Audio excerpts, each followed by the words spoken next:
kami akan terangkan dan bentangkan isu-isu yang terdapat dalam pelaksanaan sejarah lisan. Jadi kita akan bergerak ke slide seterusnya. Dulu sebelum kami mula membentang, eloklah sebenarnya kita perkenalkan nama ataupun diri kami terlebih dahulu. Yang pertama sekali, Saya Muhammad Abdul Azali bin Khairul Faizi. dan saya pula ialah Muhammad Afiq bin Muhammad Saleh. Dan nama saya pula Zakri Amin bin Zainal Fikri. Seterusnya.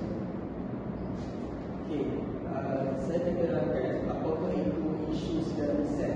Jadi isu sejarah lisan ini merujuk kepada cabaran dalam mengumpulkan, menyimpan dan mengekalkan maklumat yang diperolehi melalui wawancara lisan, termasuklah masalah seperti ketepatan ingatan, adanya unsur bias, adanya kekurangan dalam kualiti rakaman dan juga pemeliharaan media rakaman. Jadi ini adalah contoh-contoh cabaran yang terpaksa kita hadapi dalam mengekalkan dan memelihara sejarah lisan, dan ini adalah contoh-contoh isunya. Seterusnya.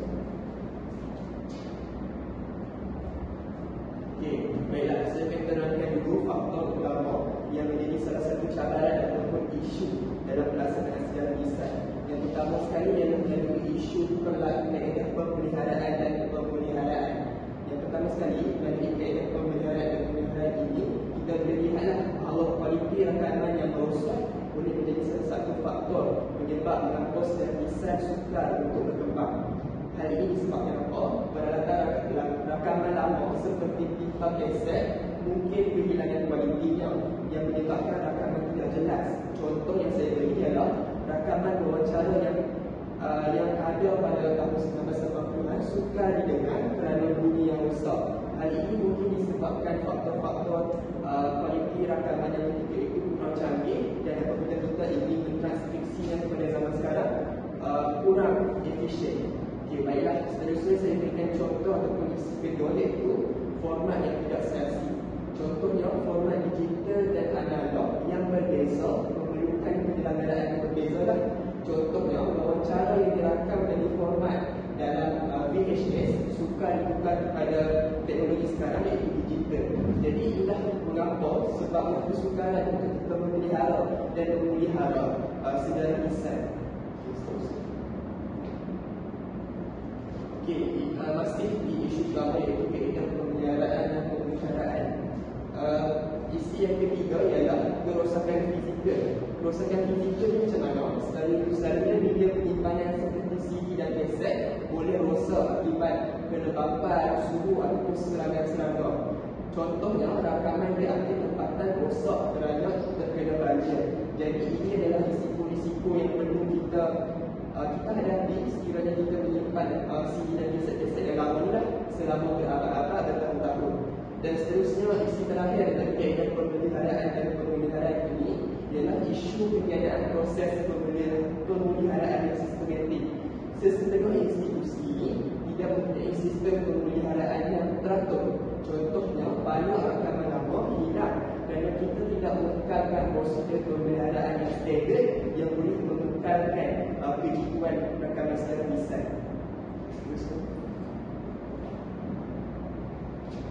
Baiklah, seterusnya bagi isu kedua, isu yang sangat sinonim dengan cabaran dalam menghadapi cabaran secara lisan ini. Yang kedua ialah pemilihan orang sumber ataupun sumber proto.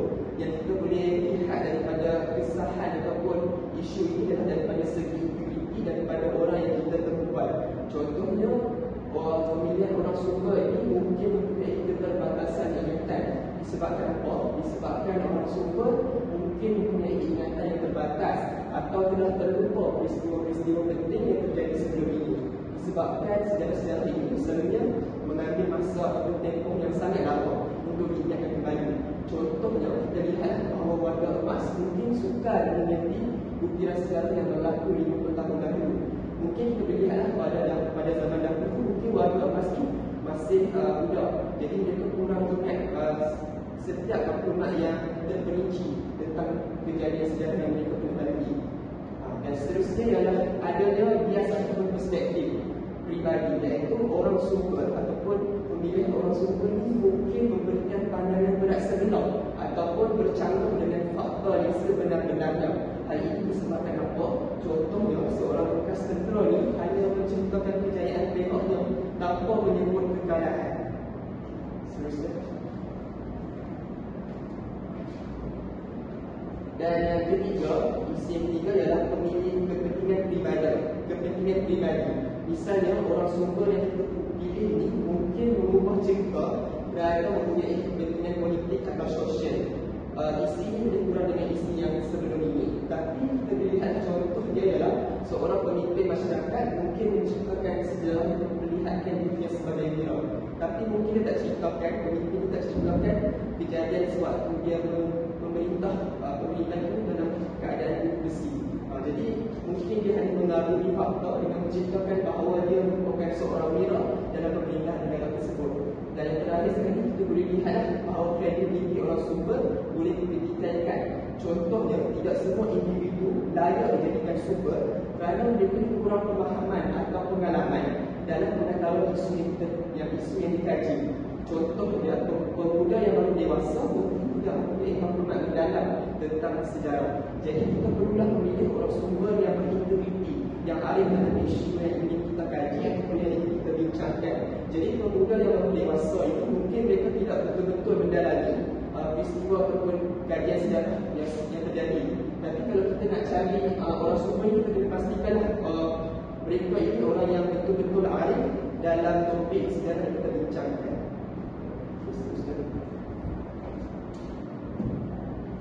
Dan yang terakhir sekali adalah keadaan emosi orang sumber pun kita boleh ambil faktor sebagai cabaran dalam keadaan sejarah ini. Hal ini disebabkan apa? Sesetengah orang sumber mungkin terlalu emosional ketika menceritakan peristiwa tragis yang mereka lalui sehingga dapat melalukan fakta sebenar. Contohnya, masa peperangan mungkin sukar menceritakan secara objektif akibat trauma yang dialami. Contohnya, kalau kita melalui banyak wawancara dengan mangsa-mangsa peperangan ini, kita perlu mengambil kira emosi yang mereka lalui. Contohnya, mereka tidak boleh meneruskan rakaman sejarah kisah tersebut kerana mereka terlampau trauma dengan aksi peperangan yang pernah berlaku dalam hidup mereka. Contohnya, ada yang dibunuh, ada yang diseksa yang kejam. Jadi, hal ini menyebabkan mereka beremosi ketika wawancara dijalankan. Seterusnya kita pergi kepada kesahan dan kebolehan kepercayaan. Kesahan dan kebolehan kepercayaan ini adalah dua konsep utama yang dalam gumpalan data sejarah riset dan teliti, dan untuk memastikan kualiti dan ketepatan maklumat yang betul. Maksudnya pada sini kesahan dan kebolehan kepercayaan ini merupakan satu konsep utama untuk mengukur sejarah riset dan memastikan kualiti dan kesahan dia. Maksudnya adakah penggunaan data itu merupakan barang yang boleh disah atau barang yang boleh dipercayai. Okey, untuk kesahan.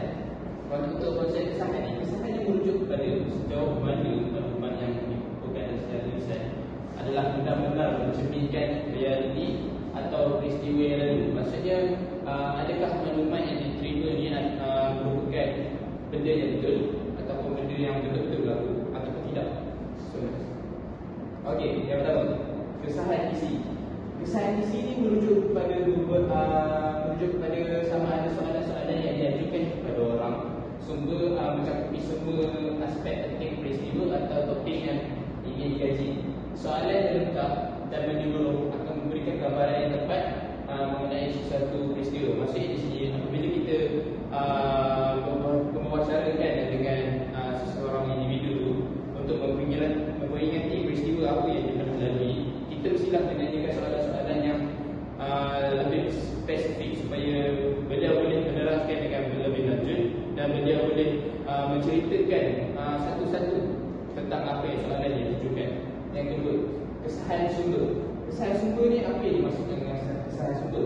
Kesahan sumber ni ialah orang sumber mesti mempunyai hubungan langsung dengan peristiwa yang diceritakan. Sebagai contoh, sebagai contoh saksi mata atau individu yang terlibat secara langsung. So, orang sumber yang tiada hubungan langsung boleh menghasilkan maklumat yang kurang sahih atau sekadar maklumat yang mendengar daripada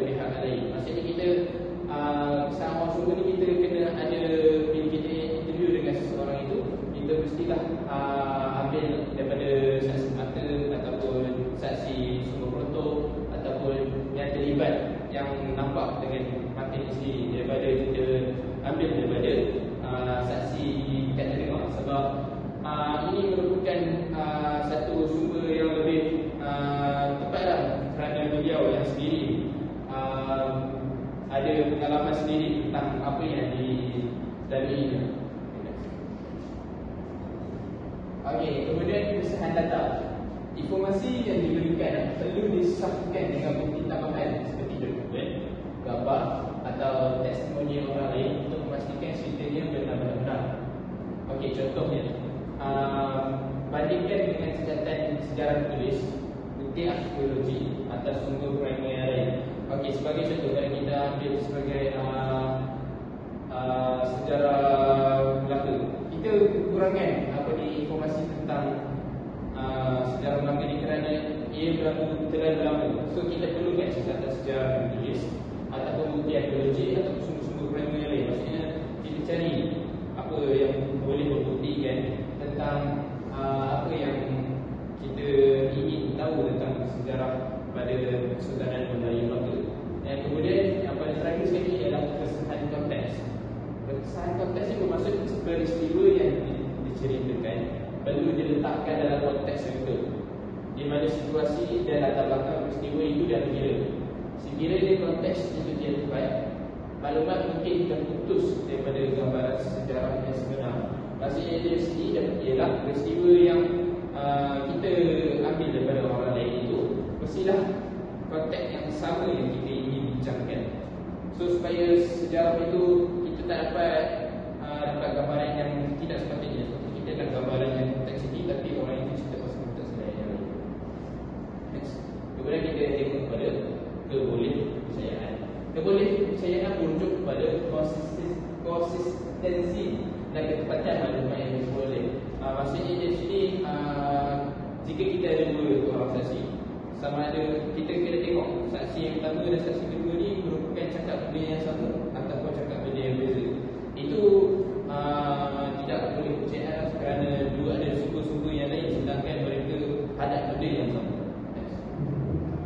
Okey, yang pertama, konsistensi maklumat.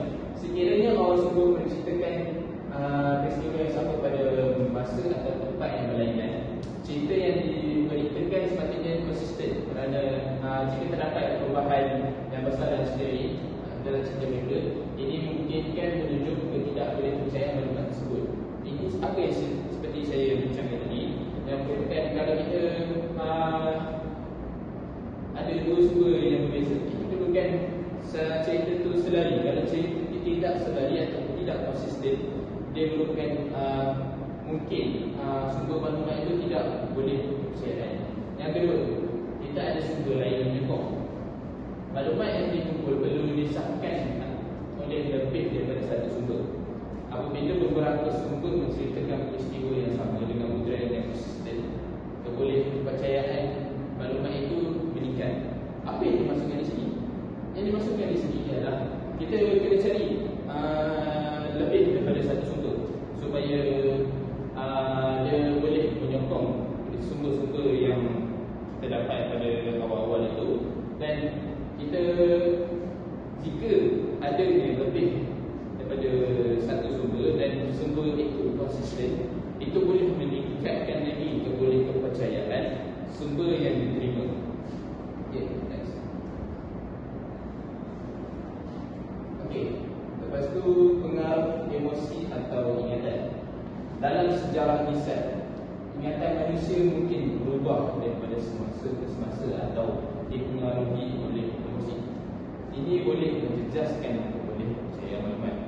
Oleh itu, pentingnya untuk menyadari bagaimana memori seseorang mungkin dipengaruhi oleh masa, trauma dan atau emosi tertentu. Seperti yang Afiq ceritakan tadi tentang pasal trauma seseorang itu apabila terlibat dalam peperangan, beliau mestilah ada trauma ataupun emosi yang tidak stabil. So itu memungkinkan maklumat yang mereka berikan tu mereka tidak boleh memberikan dengan secara fakta lah, sebab beliau ada perasaan yang marah kepada peperangan tersebut. So dengan ingatan manusia boleh fikir yang semakin meningkat, semakin kita lupa dengan apa yang terjadi pada masa yang dahulu. Maksudnya waktu kecil kita ingat, dia memang tak ingat banyak. Maksud dah besar lagi lah kita ingat. So itu lah. Kemudian yang paling terakhir sekali ialah banding silang. Banding silang ni apa? Ini satu proses yang melibatkan membanding keterangan daripada berbagai sumber atau saksi untuk memastikan bahawa maklumat adalah konsisten. Jika terdapat kecanggahan yang ketara, ia perlu dianalisis dan perlu diselesaikan sebelum sebarang kesimpulan yang baru. Maksudnya di sini kita kena cari sumber yang konsisten lah. Maksud bukan cari sumber yang konsisten. Maksud saya ialah kita perlu cari berbagai sumber dan kita tengok adakah ia konsisten atau adakah ia sama, dan ada mana satu kebanyakannya yang sama, supaya benda ni perlu dianalisis. Dan sebelum buat kesimpulan sejarah itu, kita perlu tengok pada satu yang sama. Kita boleh tengok yang sama itu merupakan salah satu sumber yang betul lah, maksud maklumat yang betul. Itu adalah proses banding silang. Kita tengok semua sumber yang kita kumpulkan, kita bandingkan setiap satu dan kita cari persamaan, dan persamaan itu boleh dikategorikan sebagai maklumat yang benar. So itulah kesahan dan keboleh kepercayaan.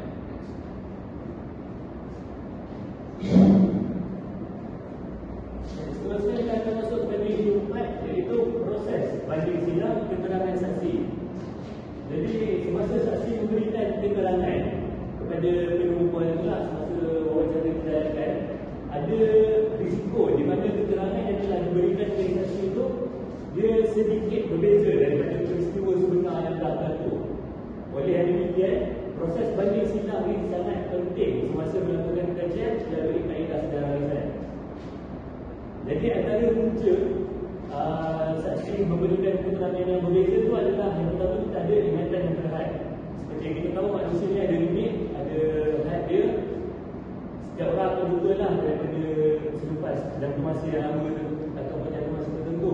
Seterusnya ada sifat bias, iaitu macam dia lebih mementingkan satu pihak daripada pihak yang lain. Dan kita ada juga interpretasi peribadi. Mengapa kita perlu banding silang? Jadi kita perlu banding silang ni untuk mengatasi keterbatasan ingatan tadi. Macam saya katakan tadi, ingatan setiap manusia dia ada had dia. Jadi kita boleh atasi had tu dengan menggunakan kaedah banding silang ni. Seterusnya kita juga boleh mengesan bias ataupun perspektif yang telah diberikan oleh orang yang ditemukan tu lah, saksi tu. Kemudian kita ada mengesahkan ketepatan fakta. Jadi kita perlu buat banding silang supaya fakta yang kita beri dalam kajian tu lebih tepat lah. Okay, next. Jadi yang pertama, untuk proses banding silang ni kita ada pengumpulan data daripada berbagai sumber. Jadi macam Zaki kata tadi, kita perlu kumpulkan lebih banyak data daripada sumber-sumber yang lain. Wawancara kita boleh buat dengan memberikan wawancara kepada beberapa saksi tentang peristiwa yang sama. Maksudnya kita tak boleh buat temubual dengan seorang individu saja, tapi kita ada lebih lagi. Kita kena ada 2, 3 atau 4 orang supaya kita boleh bandingkan respon yang telah diberikan oleh mereka. Kemudian kita perlu rekodkan variasi ukiran yang diberi. Jadi setiap proses temubual itu kita ambil, kita buat rakaman apa semua, kita boleh bandingkanlah perbezaan daripada ukiran-ukiran yang telah mereka bagi. Banding yang kedua, kita ada banding rekod dengan rekod bertulis. Jadi kita dengan menggunakan sumber sekunder seperti surat khabar dan laporan daripada kerajaan. Jadi daripada dokumentasi bertulis ni kita boleh ambil dan kita boleh bandingkan dengan hasil dapatan semasa wawancara itu dijalankan. Meneliti jika keterangan lisan adalah konsisten dengan fakta sedia ada. So kita kena tengoklah sama ada jawapan yang telah diberi oleh saksi itu sama ada dia konsisten dengan fakta-fakta yang telah diberi daripada dokumentasi bertulis atau tidak. Kemudian kita ada membuat rumusan berdasarkan penemuan. Menggunakan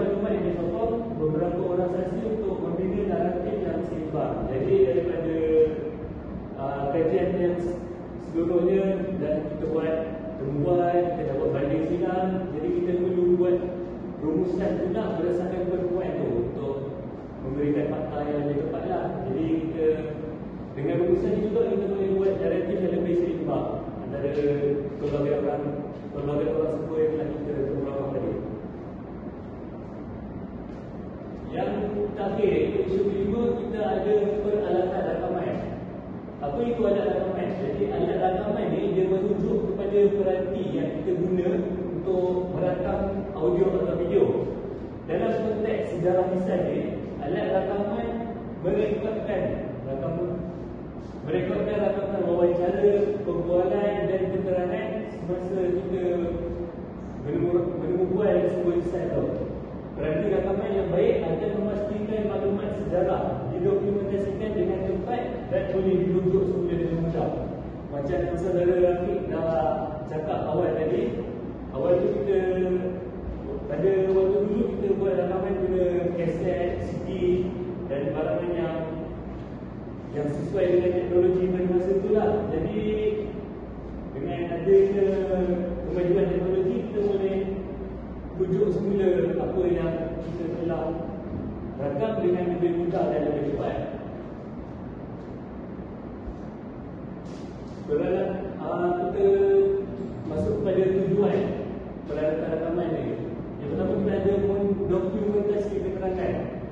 Keterangan yang diberikan oleh saksi harus didokumentasi secara tepat supaya maklumat tidak hilang atau rosak.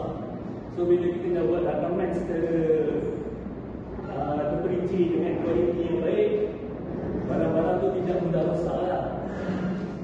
Kemudian kita ada memudahkan rujukan dan analisis. Alat rakaman membolehkan pengkaji mendengar semula dan menganalisis maklumat yang telah diberikan oleh saksi semasa perbualan dijalankan dengan lebih mudah dan mendalam. Jadi bila kita dah rakam semula, bila kita dah rakam wawancara tu apa semua, kita boleh rujuk balik, kita boleh tengok balik, tak ada dah kita lupa apa yang poin-poin yang telah diberikan oleh saksi tu kan. So kita boleh dapatkan maklumat tu secara lebih terperinci, lebih mendalam, lebih tepat lagi. Dan yang ketiga, kita ada menyimpan bukti sejarah. Alat rakaman ni dia boleh jadikan bahan dokumentasi dalam jangka masa yang lebih panjang dan berusaha untuk generasi yang akan datang lah. Rakaman yang dihasilkan boleh digunakan semula pada masa akan datang sebagai rujukan untuk kajian mereka. Jadi bila kita dah buat rakaman semasa wawancara itu dijalankan, rakaman itu pula kita boleh simpan dengan menggunakan aplikasi seperti Google Drive, Cloud, Telegram ataupun YouTube lah, yang boleh diakses secara lebih mudah dalam jangka masa yang lebih lama. Jadi generasi yang akan datang yang nak buat kajian berkaitan topik yang lebih kurang dengan hasil kajian kita, dia boleh guna balik video-video tu untuk rujuk semula untuk menambahkan maklumat kepada kajian mereka. Peralatan rakaman ni dibagi kepada dua alat utama, iaitu alat rakaman audio dan juga video. Alat rakaman audio sangat pentinglah untuk merakam perbualan yang lebih jelas.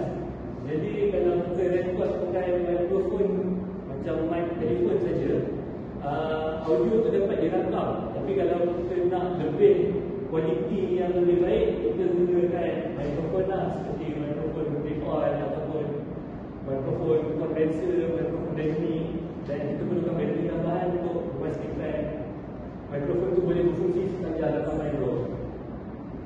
Terusnya adalah peralatan rakaman video. Peralatan rakaman video ni dia optional, sebabnya wawancara dia lebih daripada audio saja. Tapi video ni digalakkan tak untuk ada. Sebabnya alat rakaman video ni dia akan memberikan konteks visual lah, seperti ekspresi muka dan bahasa badan yang telah diberikan oleh responden tu semasa perbualan dijalankan. Alat yang diperlukan adalah dia seperti kamera, tripod dan lampu LED ringkas. Kamera yang akan merakam visual tu, tripod untuk memastikan kamera tu dapat rakam dengan stabil, dan lampu LED untuk memastikan sumber pencahayaan yang baik. Sebelum kita menutup siaran bintang ini, mungkin banyak sebenarnya saya menanyakan ahli-ahli apa keputusan yang dibuat berdasarkan sejarah lisan? Berdasarkan apa yang saya letakkan ataupun